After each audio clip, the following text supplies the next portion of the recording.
today. Last night obviously was a tremendous loss for the Republican Party, Republicans in the Commonwealth of Virginia, but it's also an opportunity. Obviously the Republican Party put forth a candidate who was frankly an establishment candidate, who had no message, who refused to embrace the President of the United States, who ridiculed the supporters of the President of the United States, and just was unable to inspire voters, including the Republican base, to the polls. And as a result of that, the entire Republican ticket went down as a result of the establishment candidate for governor. I see this as an opportunity, however. When your house burns down, it's a bad thing, but it also is an opportunity to build a new, better home. And that's what we have to do in the Republican Party. And it is for this reason that I'm calling, and it is for this reason that we are calling for new Republican leadership in the Commonwealth of Virginia. And I am, in fact, asking for the resignation of Chairman John Whitbeck, the chairman of the Republican Party of Virginia. It's time for new leadership in Virginia, and with that, I'll be happy to take any questions. Do you have anything to say about Jill Vogel and John Adams having a higher vote count than Ed Gillespie last night? Any reasons for that? Yeah, I think that's a really good point. If you're looking for some evidence that embracing the president, of campaigning on a more vigorous, more populist message works, embracing the president works, look at the poll results look at the election results for Senator Jill Vogel, who was running for lieutenant governor. She outperformed Ed Gillespie by more than 55,000 votes. And when Ed Gillespie was up there campaigning with the Bushes and Carly Fiorina and other establishment Republicans, Jill Vogel was out as campaigning with me. She fully embraced the president, and she did so much better than Ed Gillespie.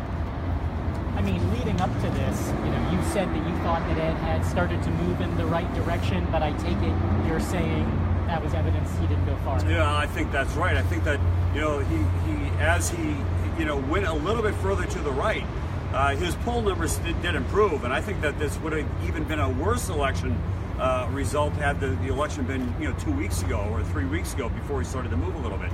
But ultimately, the voters saw right through it. They knew it wasn't authentic. I mean, Ed has been, calling for open borders for years and years before this. And when he started to try to take a little bit of the Trump line, voters didn't believe him. And that was reinforced by his actions in keeping the president at a distance. And so they knew it wasn't real.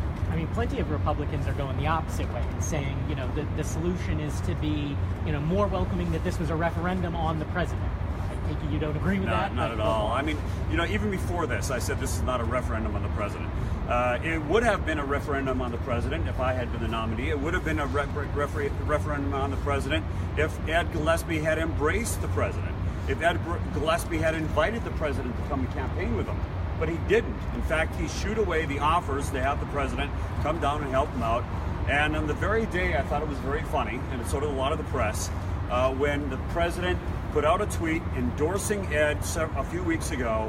Ed called a press conference to announce that he had gotten the endorsement of the Federation of Police. Didn't even mention the fact that the president had issued a Twitter supporting him that morning. So Ed had distanced himself. He treated the president like he had typhoid, and that was to Ed's detriment, clearly, in the results last night. What makes you think that there are enough hard-right conservative voters in Virginia to overcome the liberalizing of the Virginia population? Well, look, I mean, look at the numbers. If you look at the turnout models from 2013 versus the ones from last night, you'll see that it went way up in Northern Virginia, despite the fact that Ed tried to embrace the Republican establishment. He wanted that moderate, so-called moderate independent vote. And what did it get him? It got him increased turnout in Northern Virginia, but the turnout in Southwest Virginia and along the valley, where the Republican base is, was actually far less than the increase in Northern Virginia. And the reason for that is simple. the people who came out and supported me, the people who support President Trump, they were not inspired and they didn't come out to vote. What do you think last night meant in Prince William specifically? I mean, guys that have been around as long as you have or longer in the state legislature are home right now. Yeah, well, I think here's the situation there. I mean, it's very difficult when the top of the ticket is weighing down the entire ticket. Most people go out to vote because of the top of the ticket. When these delegates were running for re-election, when I was at the top of the ticket, when I was the main draw to the race, they did just fine. They were elected just 2 years ago by good margins. And now they were defeated. It wasn't because of anything they did. It wasn't because they changed. It wasn't because the county had changed that much in 2 years. It was because we had a guy at the top of the ticket who was establishment and who did not speak to the people and did not energize the base. Do you think next year the Republican Congress people in Virginia should be taking a turn to the right, should be playing to the base much more than they're doing now? I think they definitely should. I think that the wrong thing to take away from the election results last night is that it's a repudiation of President Trump. It was not. This is clearly, a lot of Republicans, including Ed Gillespie, including a lot of establishment Republicans, do not realize, have not accepted the fact that the Republican Party has moved on. The Republican Party is more populist. It wants the president. It wants Republicans who are going to embrace the president's agenda, both in Virginia and nationally. And if they don't learn that message, then they too will suffer the same fate as Ed Gillespie and the other Republicans who went down yesterday. Have you talked to the effect? I have not. I'm calling for his resignation. I guess the natural conclusion of all this is if you were at the top of the ticket, you think you would have beaten Ralph? Yeah, we would have. We would have. I mean, we knew that there were people who were staying home yesterday. I did everything I possibly could. I did several Facebook Lives. I did a lot of interviews encouraging people, my supporters, the president's supporters, to go out and vote. But, look, if people don't trust the candidate, they didn't trust Ed Gillespie, they didn't think he was authentic, he didn't have a clear message. In fact, what was his message? There wasn't one. And I think that's the reason they just stayed home, especially on a bad day. And are you surprised that I mean, maybe now after the election this changes, but that you don't have another challenger in the Senate race right now? And do you expect the results of last night to change? I think at this point, the nomination for the United States Senate will be mine. And we've got a lot of rebuilding to do, though. And I'm going to be reaching out to all Republicans because I want to make it very clear that the fault for last night is really at the hands of John Whitbeck and Ed Gillespie. That the other elected leaders who went down, it's not their fault. They had somebody who was bad at the top of the ticket who weighed down the whole ticket. That there was a lot of Republicans around the state that I'm going to have to reach out to, try to bring this party together and prepare to take on Tim Kaine in 2018.